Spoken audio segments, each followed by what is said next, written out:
Hello, everyone, and welcome to the Dynasty Rankings Mega Podcast. You are either listening to this on the Sports Grid Fantasy Football Podcast feed, the legendary Upside Fantasy Football Podcast feed, or the Full Tilt Fantasy Football Podcast feed. Lots of ways you can be listening to this. Davis Mattek, Jakob Sanderson, and Pat Kerrane with you here. We are done with the NFL Draft. The NFL Draft has reached its conclusion. It is time for rookie drafts to begin. And let's just not waste any time. You're on the clock. 101. You are taking Marvin Harrison Jr. or Caleb Williams. Jacob, what say you? Well, I'm taking Caleb Williams almost all the time. I think that these two. Classic Jacob, hedging it out. Sad. I am hedging it out. The reason why it's a slight hedge is that it is like impossible to trade for the 101 or the 102. Like we've talked before on this show about the difference between not just the price of an asset, but between someone's willingness to give it to you. So I ended up in a situation where coming into this rookie class, I had 7 101s and 3 102s.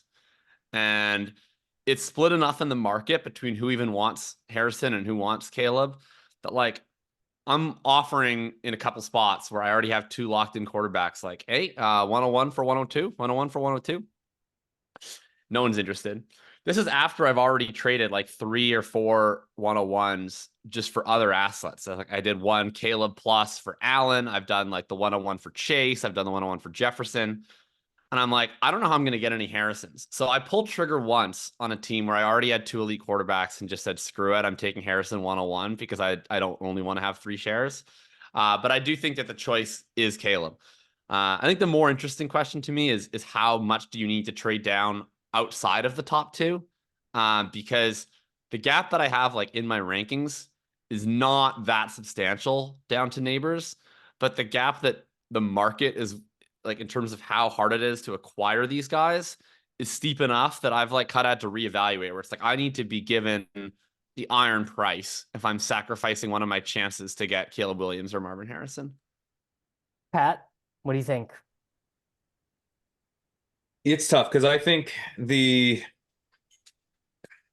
thing with Caleb is the floor is so high now that they have Odunze as well. And so it's like if you're getting this prospect that we're all very excited about the ceiling, and he's going to a situation as a rookie where the floor is super high, it's very tough not to take him 101, given we know about quarterback prices, how long quarterbacks have value in superflex. I mean, I do think that Caleb Williams is in like a different category of prospects as well, where like he's like a Trevor Lawrence, where he's just going to be like immediately like he's just going to have value for a long He's Trevor time. Lawrence. He can suck for 4 years and lose no value. Like Yeah. lose like be a top 15 startup pick in 4 years after doing nothing. Yes, because you know that like that team is just going to be that guy's team for a decade. Like he does have that kind of. Now maybe 3 years from now we don't feel that way, but I think it's good. You have to like almost like beat that out of the market. Like he's gonna have to be really, really bad. So that's like really hard for me not to go ahead and take. It's Caleb. And I'm in a couple leagues that have drafted before the draft. I'm in one that has already started, and Marvin Harrison Jr. has gone first in these leagues. I think it's a tactical error, one, because you are just giving up you're giving up war bonds. It's just like there's just nothing is more stable than a 101 quarterback going into like a really good spot. It's really hard to get better than that, where even if he doesn't play that well, he's so safe.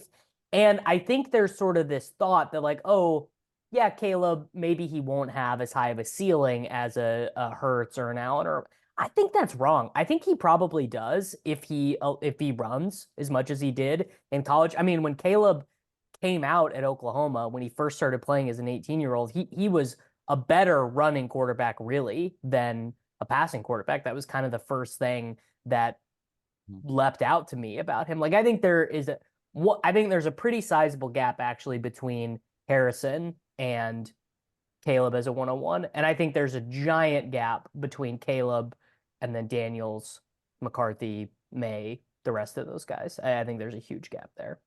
I mean, I think that's fair. I Oh wow, I didn't realize I was on ADP chasing there for a second. That's fair. But uh, um, like I was making the argument pre-draft that the gap between Caleb and May was too large in the market, and I guess I probably still think that's a directionally accurate take, but the it gap I think is. I think it's has gotten expanded. it's expanded. Like Yeah. the gap has expanded for me, but it's expanded even more for the market, so it doesn't matter. You're going to be able to It's get kind of Drake Maye at 108 in rookie drafts this year. Yeah. That's one on of the occasion. worst prices of all time. Yeah. That's Yeah, crazy. and that's one where I've been pushing it as much as I can in early drafts. I'm on the island with Pat. I don't really know anyone else that has this take, but I also Ron Stewart is also with us on this. I have Drake May at the 104, and in early drafts, a lot of my goal is like how just how greedy can I be in terms of trading back from the 104 So that's what I was going to as I say. can to still get Drake May, and that's been one of my current experiments. I've got him at the 104 as well, but you will not be required to take him there. No, definitely not. Yeah, I think he will settle on average as the 105 or the 106. I mean, honestly, yeah, as of now, people are he's going at to the take 106. McCarthy. Aren't people going to take McCarthy ahead of him? Well, so they do on occasion. The interesting thing about Drake May is that he has the largest spread of the group. So like because he has truthers in a way that McCarthy doesn't, if you go to Dynasty Data Lab, which is like one of the greatest resources imaginable this time of year, if you go and look through, like Drake May is on average, he's the 106. He's also more likely to be drafted at the 104 than JJ McCarthy. He's also more likely to fall to the 108 than JJ McCarthy.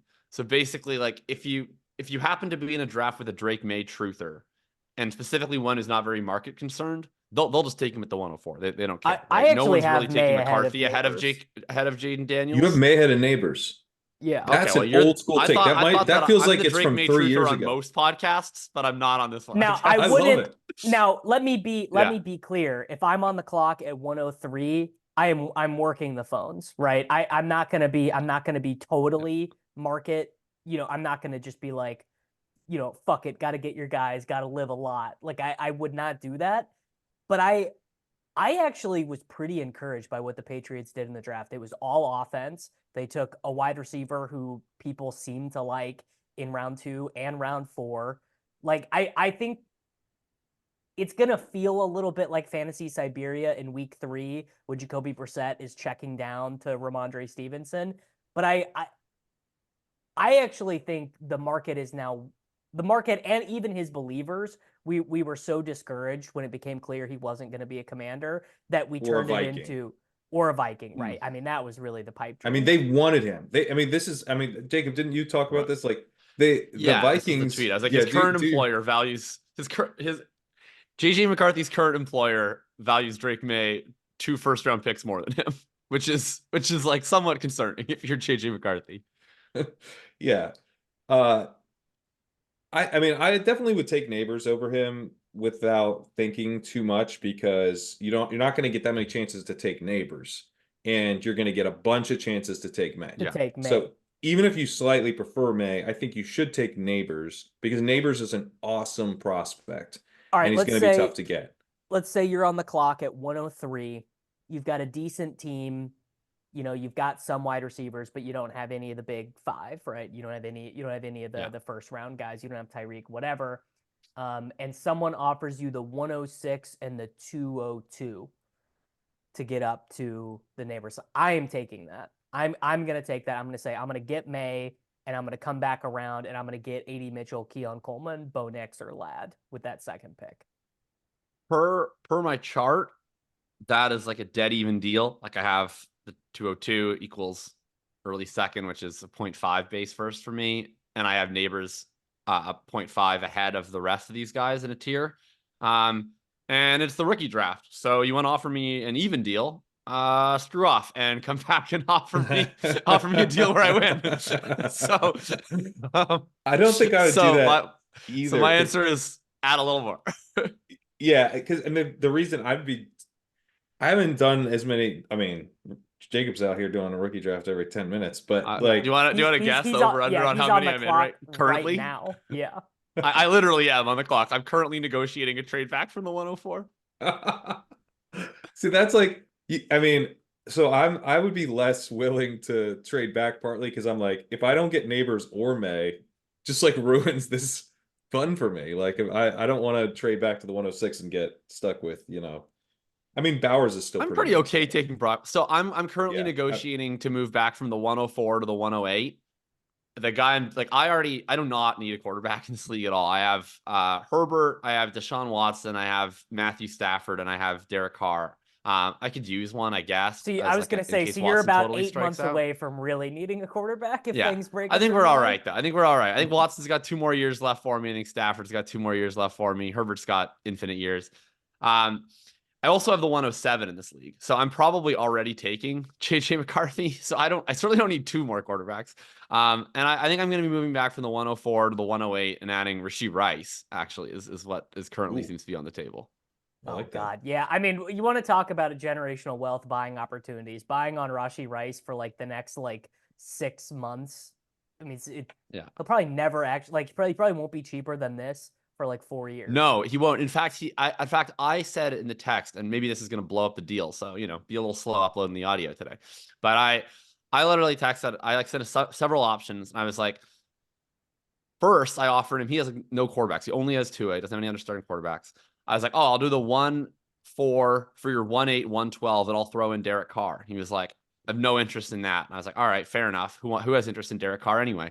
So I'm like, you could do Rice instead of the 112. And he's like, okay, so 1-8 and Rice. He's like, I probably need to add something else, right? 2, right? And I'm like, I'll take a 3rd. I was pretty okay to throw something in, to be honest.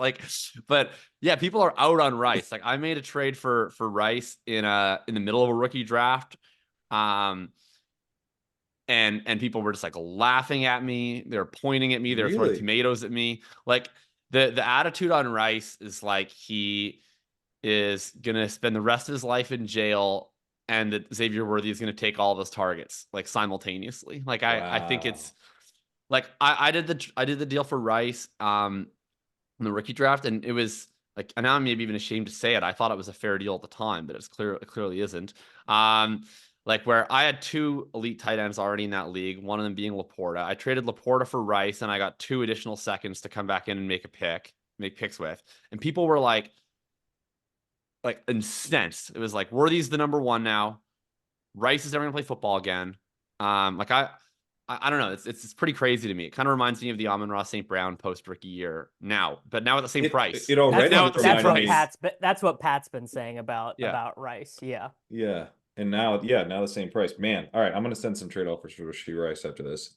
I sadly am the owner of Rashee Rice in many of these leagues, so I kind of just have to sit and eat it. There's nothing really that I can do. So that's sort of you want to unload some? Yeah, I don't actually. I think another key inflection point is, do you have Rome or do you have Bowers ahead? And even in tight end premium, I have Rome ahead. I think it is a pretty brutal landing spot for Bowers in terms of, one, creativity of using a tight end, kind of what we've seen happen with Pitts, where it's just better learn getting open on what we call for you, buddy, because we're not doing special shit for you. Quarterback play is suboptimal. And then on the other token, the market is reacting like this is a bad landing spot for Rome. I mean, I think we are, again, a Keenan Allen ankle. Because his dynasty ADP is the 105. So I'm using market overall in terms of global, including best ball and seasonal stuff. Okay. It is a bad landing spot in best ball. It is a bad landing spot in best ball, but I think it's for dynasty. I think it's super optimal because, one, we will be able to hand wave away JSN level production as a rookie. If Rome kind of just does what JSN does with a real wide receiver's ADOT this upcoming season, I don't think it nukes his value the way it has for JSN and dynasty. But also he's got, if Keenan Allen is just 32 and old and stinks, he could, I would not be surprising to see him be ranked ahead of Neighbors consensus next offseason. It does. So it reminds me a little bit of CeeDee Lamb with the landing spot. where you're like, oh, this is going to suck for a little bit, but then it's going to be really awesome. And Yeah. everyone immediately sees 2-3 years down the line to the awesome part. And he's very expensive and everyone's excited. And I get that. I do think that Keenan Allen's still good. Sure. I mentioned this on a pod recently that he led all wide receivers in open score last year. I know that the Chargers got rid of him, but they're doing a whole project over there, and Keenan Allen's not a part of it. You know, They're so I'm not. they're doing the Quentin Johnston thing. Yeah. Is it Project 2025, Pat?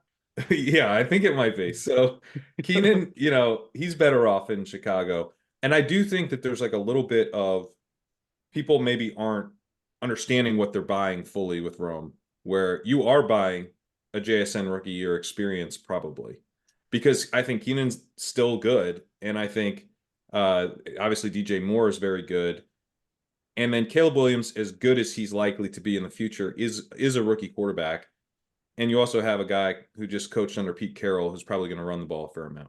So there's not going to be like a ton of volume in this passing offense this season. And I don't know that Rome's going to like immediately dust Keenan. I think he's probably not as good as Keenan right now today, because that's the way rookie wide receivers generally go. So I wonder if Rome actually loses a little bit of value, or at least there's a buying window on him at this price again next year. I'm taking Bowers. It all comes down Bowers to over Keenan him. Allen's health, right? Almost entirely Keenan Allen's health. Well, I think that it comes down to how good Rome Odunze is. Like, I think that the market. That's what it comes down to. I mean, first of all, if you're buying the rookie year JSN experience, sounds like the worst VR ride at Epcot Center like I've ever. Oof. The JSN rookie year experience. Enjoy 1.32 yards per route run. When does the ride start? It started an hour ago. Yeah. So that sounds terrible. But I think that the market is a little bit sharper than we sometimes give them credit for. Case in point, the fact that people are appropriately downgrading him in best ball. And meanwhile, he's going as the 105 in Dynasty, currently ahead of Drake Maye, ahead of JJ McCarthy, ahead of Brock Bowers. So like the Dynasty market, they don't care. They're eating it up. I do think we are a lot better at recognizing situational factors that hold back production as a market than we think. Like oftentimes I'll see people say, oh, you shouldn't buy this guy because this situation, you can get him cheaper later, or, oh, this guy's going to rise later. Like, I think a lot of that stuff just gets priced in. I think the market generally does a pretty good job of it. You look at a guy like a Garrett Wilson, right? Like he hasn't actually meaningfully produced for you in 2 years. He hasn't lost any value because people watch and people look at some of the peripheral stats and they're like, yeah, this guy's sick. Like the situation kind of sucks right now, but if it gets better when Rodgers comes back or whatever else, like that's a guy you're really going to want to have in Dynasty. And he's always had a ton of value. I've made the argument with JSN where people said like, oh, it's just a situation. And, we don't know right now exactly what JSN's future holds. We haven't paid for round two of the JSN sophomore year experience. But like, I think his value would be a hell of a lot higher right now if he had the exact same points per game, but it was like he ran 65% of the routes, had 1.74 yards per route run, and 0.23 targets per route run. Like if it was like, he was actually really good last year. He was efficient every time he got on the field, but he didn't run enough routes because Pete Carroll's a boomer who used too much 12 personnel. Like I think people would be more excited. The issue is he wasn't actually that good in his opportunities. So if Rome is held back because of target competition in a way in which it's more obvious that he was held back because of target competition, but he himself is still efficient and impressive, then I think that the market will be like, okay, he's eventually going to take over for Keenan Allen, or Keenan Allen's gone. Like, I also just think if JSN was awesome last year, Tyler Lockett might not be a Seahawk currently. So I think these things are like interrelated to one another. No, 100%. It really does come down to how good he is. You talk about Garrett Wilson. Garrett Wilson hasn't done anything, as you said, really. He's going in, the 1-2 turn in best ball drafts because everyone thinks he's a superstar. And that's really what it comes down to. Like, no one thinks JSN's a superstar right now. We're all worried about it now. Now, maybe you're not like terrified, but the superstar case has gotten hurt a little bit. I think that's part of the problem, though, with when you end up in a situation like this. I think it kind of makes it more like way more important that Rome is a superstar. If he's a superstar, you win, full stop. You're never losing if you have a superstar. But if he's not amazing and he's just like good in this situation, we might not be all that excited about a player who's just good. And then when you look at Bowers, I mean, Bowers does profile as a superstar tight end. I don't necessarily agree that he's in a bad situation long term. One, he's not like this super difficult to figure out how to use tight end. He's going to be like in a Dalton Kincaid role. And Michael Mayer is now Dawson Knox. So you're like, in a sense, the fact that you're not going to have him, like the dumbest way you could use Brock Bowers is like, all right, dude, so here's your weight gain plan. You're going to put on 50 pounds Yeah. and you're going to be blocking That's so for true. us. That's the dumbest thing. We're not getting that. Mayer's going to be that guy, right?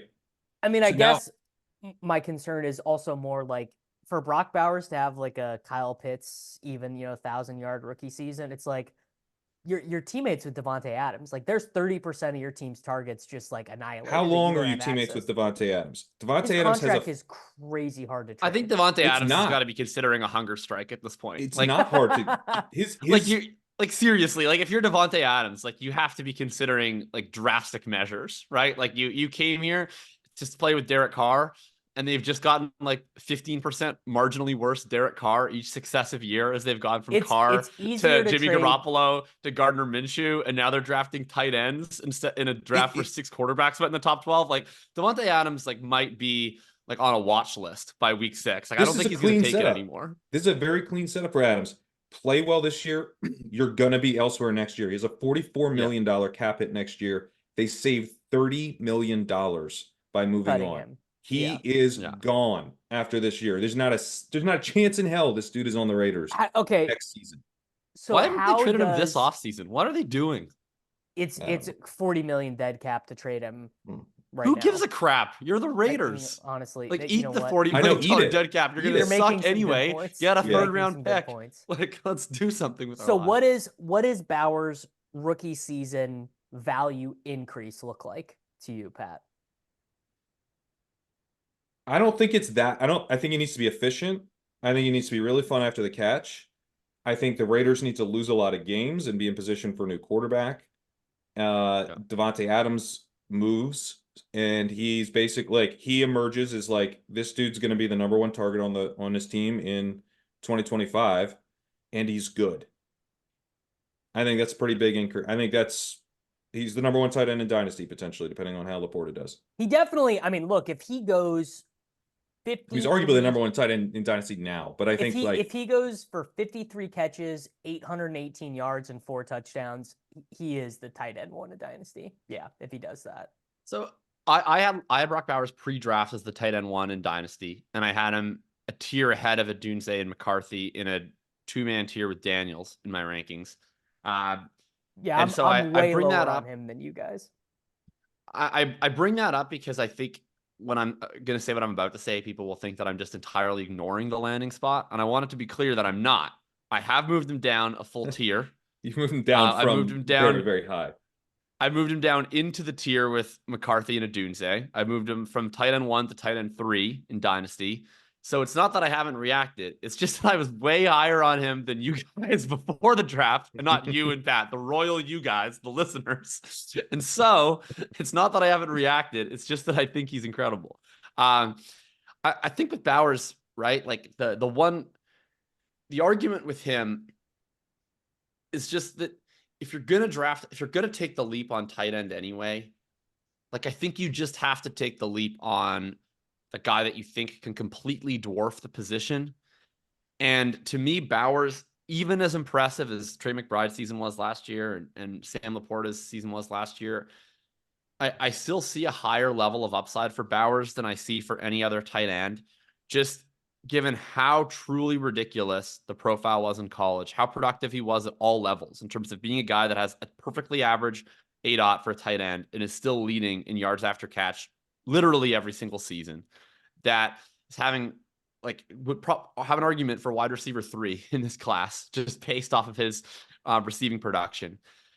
I think with Bowers, like, yes, I agree this landing spot is bad. I don't want any players with Luke Getsy really ever And I certainly don't really want the situation with Michael Mayer where they're going to do the whole like summer of Brock Bowers isn't a tight end. He's a football player. Like Brock Bowers is a receiving weapon. Like I actually think the upside of Brock Bowers to me is that he actually is a tight end in a way that like Kyle Pitts isn't. Like you actually could just have him play tight end for you and just be the best tight end, like Travis Kelce, right? Like We no one wanted was him ever on like the Rams. Travis Kelce is a weapon. Like no, Right. he's just actually a tight end.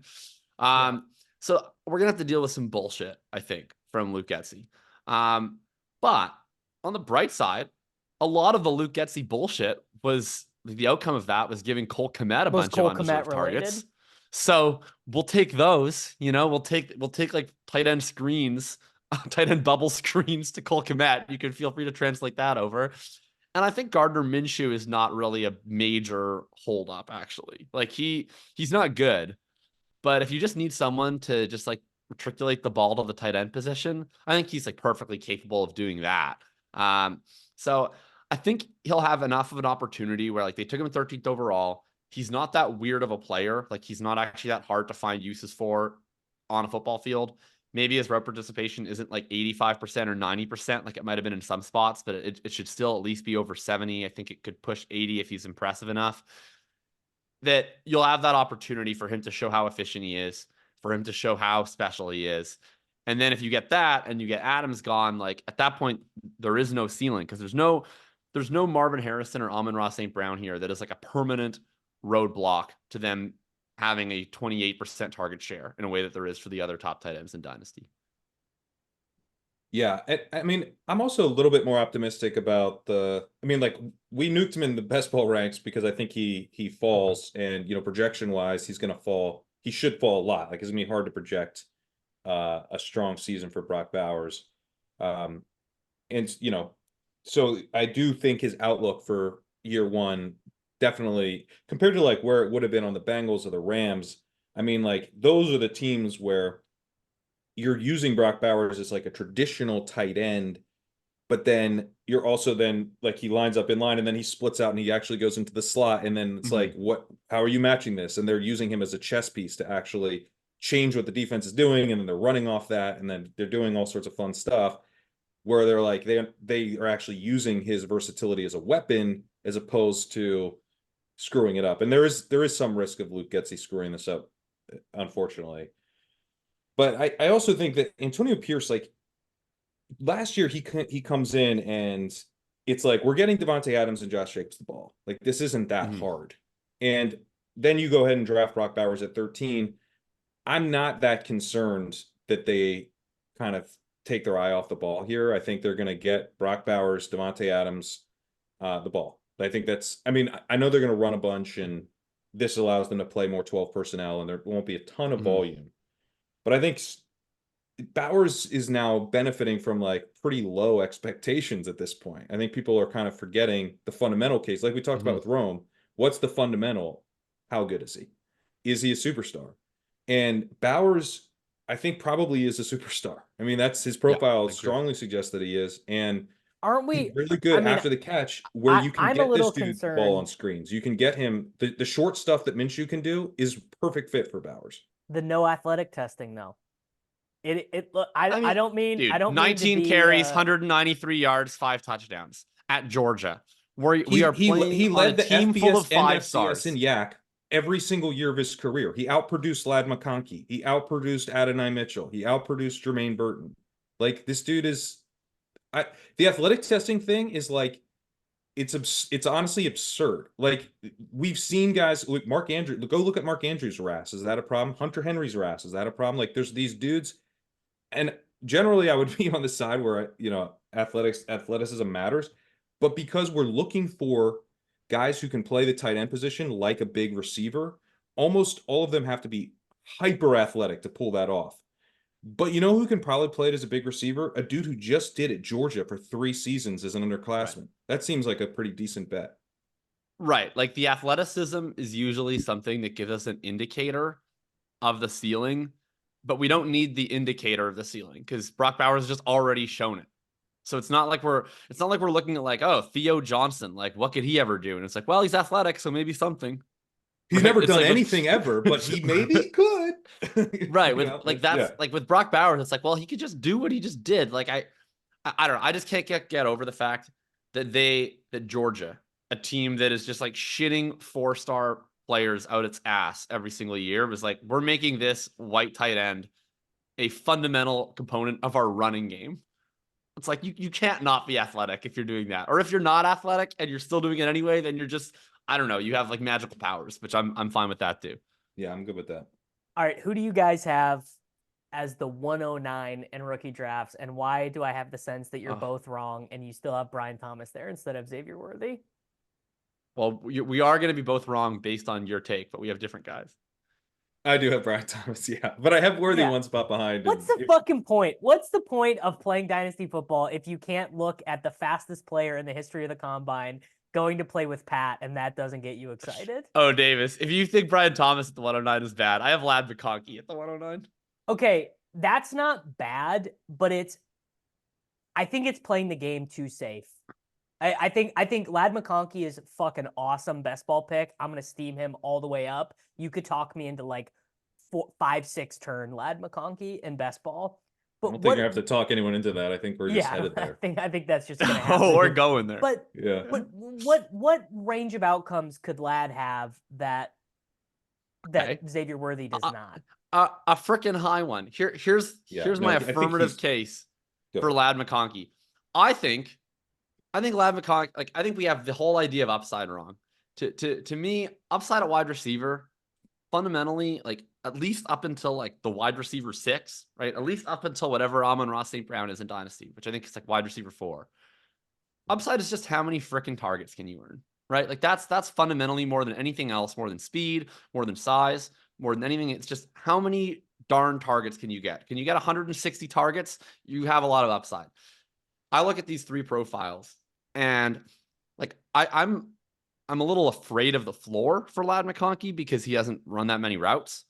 But if you just look at them and it's like, who has provided me the most indication in whatever sample I have that they can earn targets consistently over the middle of the field on NFL routes?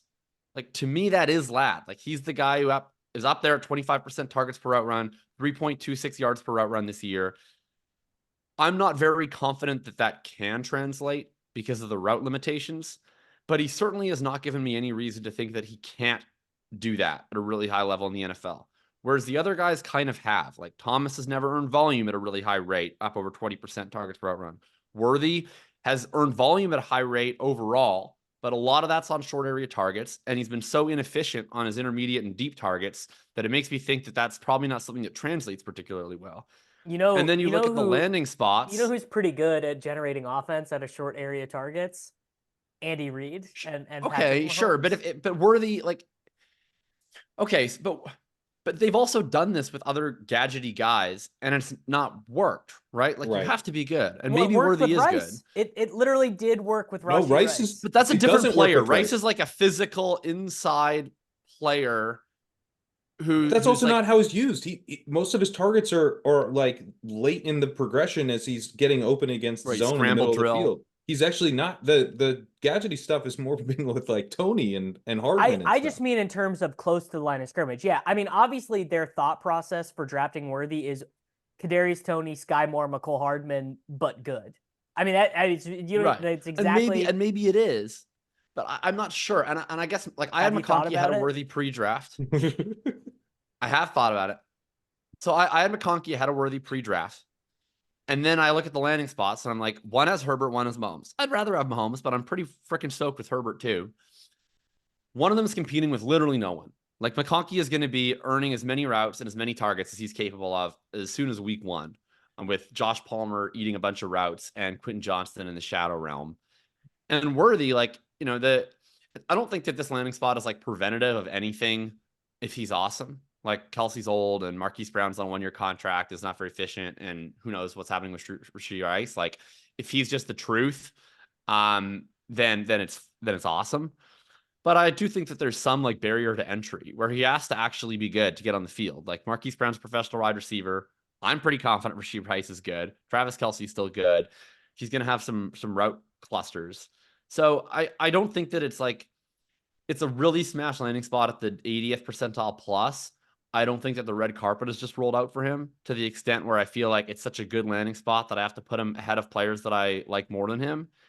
And I guess there's just a sentiment from a lot of the dynasty community that Worthy already was the slam dunk wide receiver 4 pre-draft because of the early production, because of some of the raw target earning stats.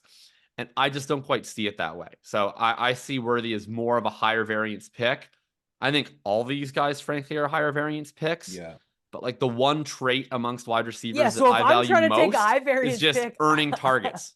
if I'm trying to take a high variance pick, I want the dude who might be getting 120, nitwit touches per year with Pat. Yeah, he was inefficient as a deep receiver. Why can't I have 120 real targets on dig routes from Justin Herbert? I mean, I don't think you are. I'm not saying that I think you're wrong and bad and stupid for taking Ladd McConkey at the 109. My personal philosophy is to not agree with it. That I mean, we literally already just did it. There is like this residual psychological damage from chasing Hardman up the board and chasing Sky Moore up the board, and even Rice hitting for fantasy is not enough to have undone that psychological damage. But if Xavier Worthy is catching, I mean, look, can't you just close your eyes and see him doing the peace sign to the end zone in the AFC Conference Championship game? Like, His hands are so small, I don't know that we'll see the peace sign, but I can. He'll do it. To me, I mean, it is just in the same way that Ladd McConkey is just like younger, athletic Keenan Allen in this offense. Like, that's the plan. You can see exactly what they want. They just want Tyreek Hill again. They want Tyreek Hill on a rookie contract. I mean, everyone wants Tyreek Hill again. It's hard to find. Right. And I'm betting that Worthy's floor is better than Hardman and Sky because he played for a real program. No disrespect to Western Michigan. Well, Hardman played for Georgia, but he didn't do anything. Did he play though? Yeah. He didn't play much. Sort of like Ladd McConkey. Hey, I'm on Ladd McConkey. I'm not against that. Yeah. I love players who didn't play at Georgia. What's your take on Worthy versus Brian Thomas, who I assume you have at 109? I do have him at 109. I have these guys right next to each other though, and Jacobs. I'm actually moving Ladd up a little bit more after Jacobs' case. I think the Ladd case is pretty strong. It is. Just situationally and what he does and kind of what they need. It all fits together. He was very efficient. Targets per route runner was really good. It is not great that this dude was not on the field a ton. And, like yards per team attempt. Like, don't look at yards per team attempt. That's no good. No, you got to look at the routes. I didn't mention that. And so that it's like it's a major McConkey. He's also an older player, a 4-year player. It's like there's a lot of holes in this profile. I understand how it can hit, but it's sort of like a safety profile that's actually not that safe. Like it doesn't check all the boxes would normally look for in safety. And then it's being pitched as like, oh, this dude's definitely going to hit. But like he actually has some real major red flags. And that has not been my case. Like I've not been making a safety case for him. I agree with you that the floor is actually low. I think that the upside is underrated because I think people are like, like what do we do with a possession wide receiver like white guy? Like I think it's actually a high variance profile. Well, it's a high variance profile. It's the new NFL. It's the new NFL meta too, where you can totally get there being a receptions merchant. If you like you could just get 105 receptions. I think you can always have gotten there being a receptions merchant. I think being a receptions merchant is perpetually underrated. Yeah, I guess what I'm worried about is like. He's like, okay, he's sort of Zay Flowers, but he's on a Greg Roman offense. And, and that's actually not fun, right? Because the only reason we like Zay Flowers is because Greg Roman left and we got Todd Monken. So that's where I'd be a little bit worried. The kind of like stuck on, it doesn't feel like, oh, you're stuck on the Chargers. Like that could be a thing because you get Justin Herbert. But I think after a year of Greg Roman, we might start to think about stuck on the Chargers as a thing. Especially if he's not awesome. If he's awesome, we're not going to care, but it could be really low volume, it could be really uncreative. I mean, Greg Roman, like literally the defense was calling out this guy's plays the last time we saw him. Like this dude is washed as an offensive coordinator. I think it's a major problem.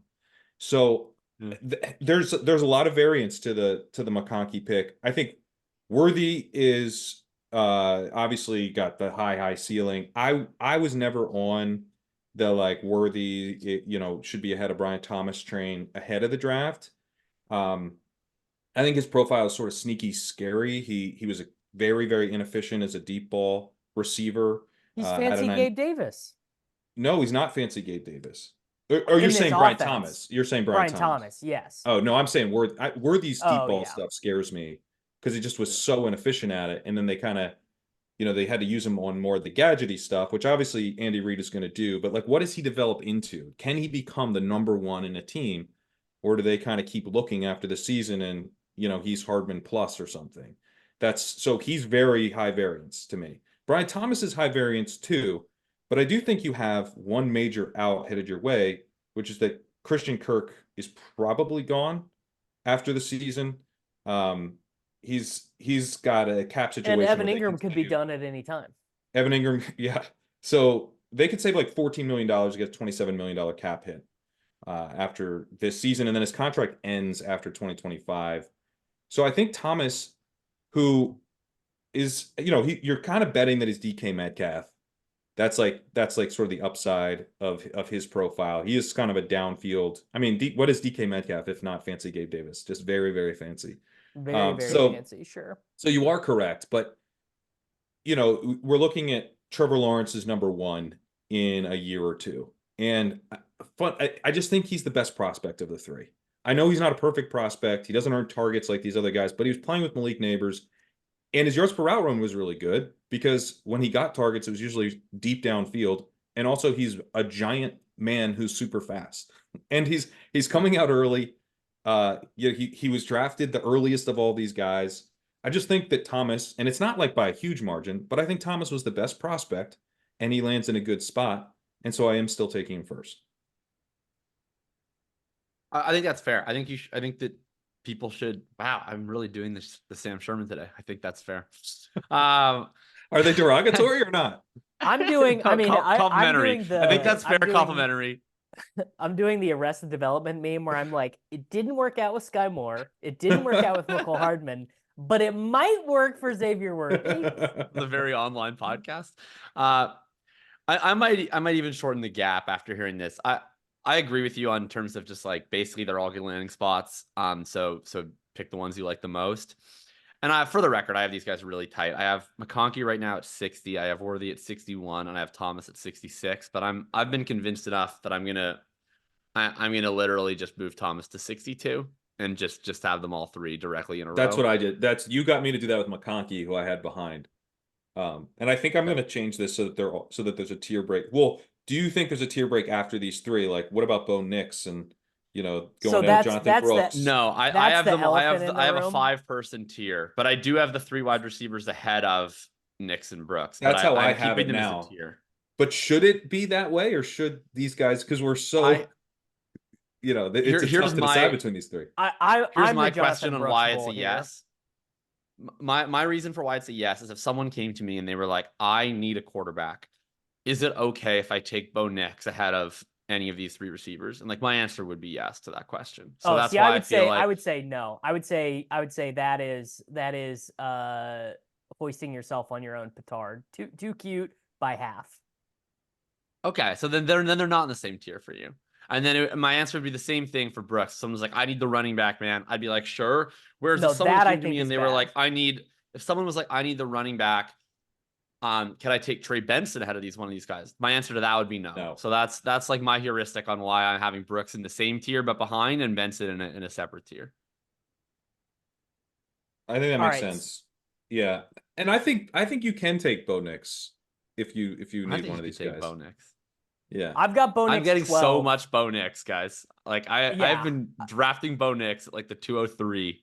I've been trading up to get Bo Nix the 2-2, 2-3. Like I agree. I am filling my bag full of Bo Nix. If you had told me 4 years ago, as I was watching this guy just get melted into the earth at Auburn, that I would be trading assets to go get Bo Nix shares in dynasty rookie drafts.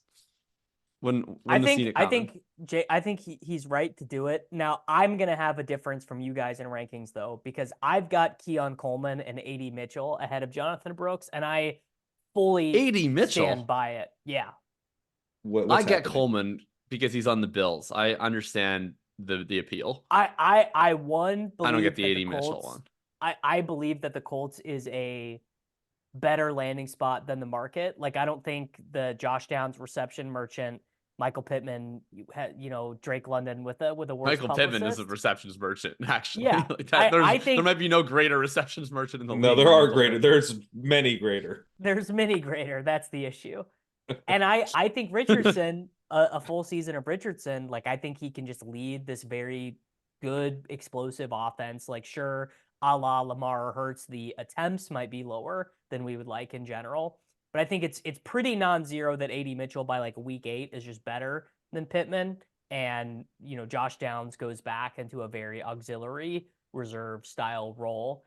And I mean, I've been bullish on Mitchell the entire time. I That's very right. much That's true. I That's true. very much get like I have no analytics based like, oh, actually you should consider this for his yards per route run or whatever. I mean, I think a lot of it can be, if we were to go back and do this exercise in 2 years and it turns out AD Mitchell is really good, I think a lot of it will be he had bad quarterback play and really good teammates and whatever. And if it turns out he's good, I think, or if it turns out he's bad, then yeah, you'll just say, well, it was obvious. We knew he was going to be bad the entire time. He just was really good at the combine. And my thesis has been the same, which is he was really productive, very young at good schools, and he showed up in all these big games. And I think a lot of that stuff is indicative of a guy who can play well in the NFL. And I view it as a plus landing spot, which the market does not. Yeah, I think it's a bad landing spot because if he has a bad season, we're just doing this again, right? And he's stuck with Pittman, who's there. Like, Pittman's locked in for 2025. Yeah. Downs is on a rookie deal. And 26. He's got 3-year extension. Yeah. Yeah, well, they can get out at 26 if they want. He'd have to be pretty bad, but they would save $24 million at that point. And yeah, you've got Anthony Richardson's obviously there. Like, Steichen's not going anywhere after this year, so it's just you're running it back, and that in a sense creates like a very low floor, because if he doesn't emerge in a situation that I think it's not ideal to emerge. I think Josh Downs is good. Josh Downs is limited. He's like a big physical tiny guy, playing out of the slot. So that's not. But if he can't beat out Josh Downs for targets, then like he wouldn't have hit anywhere. It just doesn't matter. Yeah, although I think Josh can ball, dude. He can ball. Yeah, Josh Downs is a good player. He's like Cole's corner on this show. That guy's good. I'm just telling you, that guy can play. Yeah. I have no idea how fantasy valuable he is, but that guy could absolutely play. If it's third down and I see that the target is going to number 1, my heart rate is so much calmer. Like, I just know he's making the play. Yeah, he's one of these guys that's tough for us in fantasy because he doesn't fit. Like, he's just in the wrong body. Like, if he was a big dude, like this guy would be, like a second round pick. We'd be so excited about Josh Downs. But yeah, I mean, maybe you'd need another quarterback because we don't have that much volume here. But that's also part of the problem for Mitchell, is that how much passing volume can we possibly get out of at Anthony Richardson, who we all love as an actual fantasy quarterback, but like he's got real limitations as a passer. I mean, his short area accuracy is a major problem. Like, I don't think it's a huge problem for fantasy because he's got a good deep ball and he runs a ton. But how much of that helps AD Mitchell? I mean, the deep ball stuff he can definitely be a part of. That should be a part of his game. But his targets per out run could be like 15% this year. Like, it could be bad. My fear. I mean, first off, man, I'm excited to watch the Colts offense this year. I gotta get it out there. You should be. But second off, I think that the Colts are kind of becoming the Packers, where it's a really good coach. It's an offense that I have a lot of faith in. I'm extremely excited to draft Anthony Richardson. And then you have this running back that's going to kind of benefit from how good this offense is, because they're going to run the ball plenty still, and he's going to get, a lot of goal line opportunities. But like, then you get into these receivers, and it's going to be like, you're already taking off. You're already running a lot. Now Richardson's going to also run himself a lot. He's going to scramble. Luckily, he's not going to take sacks. So you have that going for us. But then we have Pittman, who's good, not great. We have Downs, who's good, but not great. We have Mitchell, who's maybe good, but not great. I don't know that Alec Pierce is just going to run 0 routes for this team. I have a feeling that like we're going to have, it's going to be fast forward to week 6, and JJ Zacharyson is going to be doing the like data dump on Twitter. And there's going to be a tweet that's like, Alec Pierce ran 48% of the routes this week, and everyone's really annoyed about it. I see that in our future. And it's just going to be, I think, very difficult to project. Like, this offense is going to have to win off of efficiency, and I don't know exactly how we know who's going to hit on that from a week-to-week basis. I think it could be a struggle. If Mitchell's just awesome, it doesn't matter, right? Like, if he's just awesome, it doesn't matter. I just was never that high on Mitchell before. Like, I felt like I had a ranking on Mitchell that was higher than I wanted it to be pre-draft because it looked like he was going to go in the first round, and I was like, I don't want to get totally buried alive if he goes to the Chiefs or the Bills in the first round. But now that he went to like kind of an okay landing spot and he went after all these guys that I already kind of thought were better than him, I'm like, why am I being forced to rank this guy? Like based on what is kind of like sure. Then my just attitude about it. take Bryce Young's timeshare back with whoever. Sure. Whatever. Thanks, Yeah, I mean you're definitely getting a timeshare back this year. I'm also taking Bryce Young's wide receiver 1 over AD Mitchell. So. No, come on. Get serious. You want to talk about red flag profile? No, I will not abide. I will not I'll defend this. Where are you on this, Pat? Who do you have higher? Mitchell? I have AD Mitchell one spot ahead of Leggette. I have him one spot. One spot. All right, one spot. But I have Ricky Pearsall ahead of AD Mitchell. Okay, there we go. I'm super low on both of these guys. I didn't like their prospect profiles at all, and their landing spots are so bizarre. Question 1: do you guys care that it's actually pronounced Xavier Leggette? No. I kind of like it. Okay, well, yeah. See, there we go. In my head, he's Xavier Mingo. That's all. Xavier Mingo. Xavier Leggette can win you your league. I mean, we can do stuff with yeah, Xavier Leggette winner. All right. Yeah, I just moved him ahead of AD Mitchell. Nice. All right. I think I don't know. I think all of these guys, like Pearsall, Mitchell, Leggette, it's like it's kind of a crap sandwich all around in terms of their profile. Like we have Leggette who didn't do anything, and then he did a lot of things. We have Mitchell who did a little more things, but also never really did all that much. And then we have Pearsall who was just kind of like slow and steady, and it's really like kind of a film guy more than it is a production guy. And his production was fine. It was never bad. It was just kind of stable. I just don't see as much of a difference between these guys that I would rather take the guy who went like several picks later versus the guys who went round 1. I also think with Leggette, like I have no doubt that if he's good, he's going to scream up in value because there's just nothing there. It's like Deontay Johnson and then nobody, basically. I know Adam Thielen is still there, but I prefer not to think about him. With Mitchell, like I do think he has multiple hurdles where I could see it being like, oh man, what a ball player. Like, how are we going to get from high-end wide receiver 3 to wide receiver 1? You have Pearsall over Leggette? Yeah, I have Pearsall 2.5, Leggette 2.6, Mitchell 2.7. And then I don't know who to take after that. It becomes a shit show immediately after that. Where do you have Penix compared to those guys? I have him I have him at the 204. Yeah. So just ahead. Yeah, that's where I have him. And I mean, when I first had that ranking, the hope was it was a ranking that I wouldn't be drafting Michael Penix, and I was incorrect. That's a ranking where you are drafting Michael Penix. You're going to draft a lot of Michael Penix there. The Pearsall one, I think the Pearsall one's like really easy to see. I mean, they just spent this entire offseason trying to trade Brandon Ayuk, and then no one wanted. Apparently, what they were trying to go get Neighbors with Ayuk. It's like, yeah, that's not going to work, guys. Like you can't just trade. How about Neighbors who have to pay for Neighbors who don't have to pay? What do you guys think? Like, no, we're gonna this is literally like a dynasty manager. It's like, hey man, nobody even knows if Neighbors is good, bro. I'm gonna give you Brandon Ayuk. That guy's a stud. What are you doing? Are you not taking it? What are you, an idiot? Yeah. You got to give him a massive contract, and Neighbors on a rookie deal, but that's not important. But look, then after that, they tried to trade Deebo Samuel. The odds of one of these guys moving on after the year are extremely high. And Pearsall, the thing with Pearsall, and this is not normally the way I look at wide receivers, but I make exceptions for Shanahan first round picks.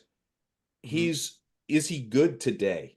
Is he good? And like, CJ Stroud is like, this dude's This dude like put it together. 5th-year guy who got good in his final season is normally like a pretty big red flag. And look, if he's going, some may say the actual reddest of flags. it's is the a red, fifth-year it's a senior. very red. But normally, like we pay, Kevin White is like the 102 or whatever. Like normally we have to pay up for this profile. We're not paying that much for this profile. It's on a Shanahan offense. In a Shanahan offense, it's almost like the guy's a running back where you're like, is he good today? Because everything's schemed. Right. Everything's like the offense is doing so much of the work. So it's like, can you just do the job? Can you do the job? It's not as much on the skill level of the guys because they're going to get so elevated by the system where again, there's a limit to how much I'm willing to bet on that. But like his reception perception was awesome. Right. He was really good in the intermediate area of the field. I think he can get open on intermediate routes. Like, I think he can do that right now. Maybe the ceiling isn't ultra high, but like if he's productive in a small sample, probably back weighted to the end of the season, and they get rid of Debo or Ayuk, which is going to happen, how does his value not skyrocket? This one's the layup to me. You grab him in the middle of the second round. I should probably move him ahead of Penix. I don't know. I think I just talked myself into him over Penix too. Yeah, maybe I'll do that. I've got Pearsall at 19, the wide receiver 10. I think I can move him up to ahead of Penix. Okay. Yeah, I'm gonna move him out of Penix right now. I have them literally back to back. I'm gonna change that. I'm gonna move him ahead. All right, we are running up again. I got a hard out in 13 minutes. Two guys I really wanted to make sure to cover were Ben Sinnott and Jermaine Burton. I think Burton could end up being like, oh my God, I got Burton at the 303 in my rookie draft, and he just is like getting targets from Joe Burrow, like insane. Or could totally go the other way. Oh my God, I took Jermaine Burton 303, and he just like has not played. Like Charlie Jones is getting all its routes. I don't really know what to think. And then Sinnott to me feels like the Cole Kmet memorial pick where you take him at the 301, you kind of forget you have him, and you're just starting him every week by like week 5 in managed leagues. Yeah, I could see that. Yeah, Sinnott he's just like the classic guy you should be taking every year. Anytime there's a Ben Sinnott, you take him. Your vegetables pick of the draft. Exactly. Yeah, I mean, who is he? He's probably Pat Freiermuth. He's probably Cole Kmet. But these guys are just so much more valuable than that pick. Really, than you have a right to at that pick. So just take him. I really think, it's like, but look, I could get Jalen Wright.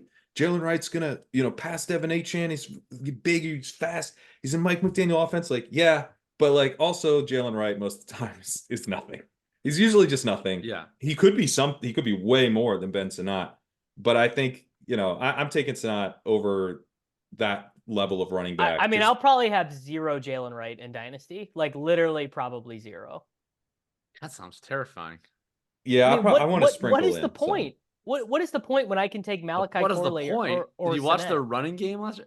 Okay, I'm not really a Malachi Corley guy, so you better learn Aaron Rodgers. I'll have fun staying poor. You know how old Aaron Rodgers is? Like you're gonna get like a fun half rookie season that reminds us of Randall Cobb, and Rodgers is gonna go serve as secretary. Well, if I can recycle a joke, ambassador to Liberia here on this show. Imagine Aaron Rodgers. Sorry. Imagine Aaron Rodgers as an ambassador. Could you think possibly a worse ambassador than Aaron Rodgers, who is less likable and like an immediate first impression? Good God. Oh, I mean, they're not sending their best people.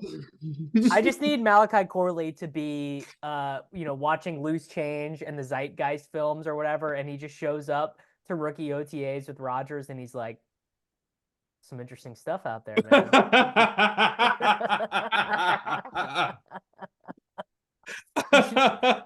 Aaron, have you looked into this? They're hiding the existence of giants from us. I don't know if you knew this. Have you guys ever do you guys often come into contact with Aaron Rodgers types in your day-to-day life? I find it so difficult. Like One time I Yes. was at this concert and I met this guy who showed up in a Leafs jersey. So I'm like, sick. So we go watch the playoff game the next day. And at the first intermission, and he leans over and he just stares into my eyes. And he's like, hey, man, what are your thoughts on 9/11? And the first thing that comes to my mind. This is verbatim the first meeting between Deshaun Kaiser and Aaron Rodgers. Like Kaiser confirmed this. And he's staring at me. And the only thing I can think of to say is I just say, I'm opposed.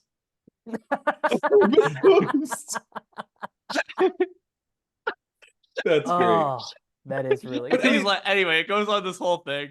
But yeah, Malachi Corley, probably not drafting him. Ben Sinnott, definitely drafting him. Jermaine Burton, super drafting him. Yeah, Jermaine Burton, we're in. Jermaine Burton, I think like I think there's like reason to think that he's not good, but there's definitely reason to think that he is good in terms of a guy who can like actually win as a downfield weapon, who's been efficient, who's played at big programs, who's been reasonably productive. And like any nitpicks you want to make and like, oh, it's actually just based on like a few high variance deep targets or like, oh, character concerns, like that stuff doesn't matter because we're drafting with the 2-3 turn. So I'm very into drafting Jermaine Burton. I think I have him ranked at like the 209 or something in my ranks. Another, I think, pretty close to layup where Tee Higgins is not signed long term. Now they could work something out with Tee Higgins, but he's probably I don't think elsewhere. they will. I think that franchise is poor. Yeah, so most likely Higgins plays somewhere else, and he's kind of doing that like second complementary downfield role that Higgins now has. I mean, we're gonna get really excited about the other thing that's nice about Burton. Who was the guy? Was it Gallo who said always draft the weed guy? Burton's that's so smart. Yeah, always draft the guy who got suspended for weed in college. Yeah. Yeah, that's genius shit. I think that was DJ Gallo. That's not my but it's a good. I mean, he was doing it as a bit, but it was like a legit thing. Like you always draft. Josh Gordon was the weed guy. Yeah, he's not. I think Josh Gordon is still the weed guy. Yeah, he's the unfortunately still the weed that came guy. back. But yeah. Burton, that's not the deal. He's not a weed guy, but he is a guy who fell in the draft because of questions about him getting on with his coaches. Well, by the way, that's the rumor about Michell too, is that he basically was like the worst interview at the combine. He just was like I taught George Pickens everything he knows. I'm the man. Like that was so. That's not great. Buy the asshole. No, you're saying buy the asshole. Well, I'm saying buy the asshole in certain situations, and when the asshole's attached to Joe Burrow, and the Bengals have got like TJ Houshmandzadeh apparently signed up to like get Burton on the program. Oh, nice. So that's he and Houshmandzadeh are like they have like a relationship. That's awesome. I guess he's been training him, and so they like basically that was part of the pick for them apparently of like knowing they had Houshmandzadeh on board to help this guy develop. I'm into that. If you have if you have a program in place for the asshole, it's great. I want an asshole with a program. You know who the Colts wide receiver coach is? Like who's going to be working with Adonai Mitchell every day? Who? Reggie Wayne. He's our wide receiver coach. Oh my God! All right, let's go. I thought you were going to go Marvin. I thought you were going to go Marvin Harrison and be like, "Look, no one's better than Marvin Harrison." No, he's at the shooting range, but but no, Reggie Wayne. Like you couldn't ask for like a better mentor, in my opinion, in terms of if you're looking for getting someone with the program. Very in on Burton. We got to get out of here. Favorite 4th round rookie pick? I'll say Kimani Vidal, although I fear Kimani Vidal is. Kimani Vidal is going to learn. My favorite rookie pick is your favorite rookie pick. He's all of our favorite rookie picks. So how early is too early to take Kimani Vidal? You could take him. If you took him ahead of Luke McCaffrey and Troy Franklin, I'd be like, whatever, it's fine. Really. All right, I think that's where I have him ranked. Yeah. And then I'll say the guy you will be able to get in the 4th round most of the time, Laube or Jatavian Sanders. I'll say, those are. I actually need to move Vidal up some. I'm being too cowardly there. But I'll say Tyrone Tracy. Nice. Oh, okay. Also very good. Yeah. Tracy drafts. Today on Sleeper, by the way, he's unranked still. So Wow. you can just get him whenever. Tracy just hit me is an amazing best ball pick. That's like kind of where it first clicked because like Devin Sing, like we know like who's the weakest starter in the whole league probably is Devin Singletary, who, you know, he can go take someone else's job, but holding a job for a whole year is maybe not what he's going to do. And then Tracy he's got that path. How does he get on the field? Oh, he gets on the field as a pass catcher, obviously. But then what if he's good? What if he kind of keeps earning more volume from there? And then, you know, who's got a path to being a clear-cut starter next year who catches passes? Tracy, you know, like, and Vidal, I guess you could say that a little bit about, but probably not catching that many passes, right? It's more that he's going to be kind of an early down dude. But that's more replaceable, you know, like you're both as a dynasty manager and then for the Chargers to go out and find someone next season. Like Vidal definitely strikes me as that guy that we get excited about. Like next year he's going to be their starter. It's like, no, next year they're going to sign someone. Next year they're going to bring in a massive free agent, and we're never going to think about Vidal again. Whatever you get from Vidal this year, you probably want to trade him as soon as possible, because if you're a ground and pound team, you generally have a running back, and that year that you don't tends to be the outlier, not the plan. Yeah, it's giving James Robinson, Tyler Algier for sure with him. Yeah. But Tyler Algier is a very good comp. We got to get out of here. I have to get out of here. These two other guys. Ray Davis, that was going to be my pick. Yeah. Who? Ray Davis was going to be my guy. Ray Davis is really good. I mean, I just think he's a third round pick. Ray Davis is going to lead the Buffalo Bills in carries. Oh, did you need him to be a fourth round pick? I didn't miss. Well, no, in a draft with Davis, I'll say Jonathan Brooks. Sure. I might take Ray Davis over Jonathan Brooks straight up, honestly. Come on, man. I'm so fucking out on the Panthers and the Bryce Young experience. I got offered Bryce Young for the 205 the other day, and I just rejected it. I was like, whatever, I don't care. Okay, you know who's honestly the best fourth round pick that I've just been clicking constantly the fourth? Spencer Rattler. Yeah, that's a good free one. Money. It's free money. Yeah. Like I have this theory that if you're about Corum and Wright, that if you draft the player who's the closest possible comparable to the player who's already at the top of your depth chart, that doesn't mean you hate your player at the top of your depth chart. It means you love them and you're just worried they're going to get hurt. If you have Derek Carr and then you draft Spencer Rattler, that means you have been radicalized by watching Derek Carr check down 30 times per game. And you are so pissed off that you look and you're like, who is the least Derek Carr quarterback in this class? And it's like when you like break up with one person and you're like, what did I dislike about this girlfriend? You're like, she like always leaves the milk like open in the fridge. And you're like, I need someone who's going to be completely different. And like they literally drafted quarterback Jordan Poole in Spencer Rattler. Dennis Allen just at the club, just like partying with it's like they're sick of Derek Carr knitting sweaters on the couch and they're like, I need this guy popping oxy, like let's go.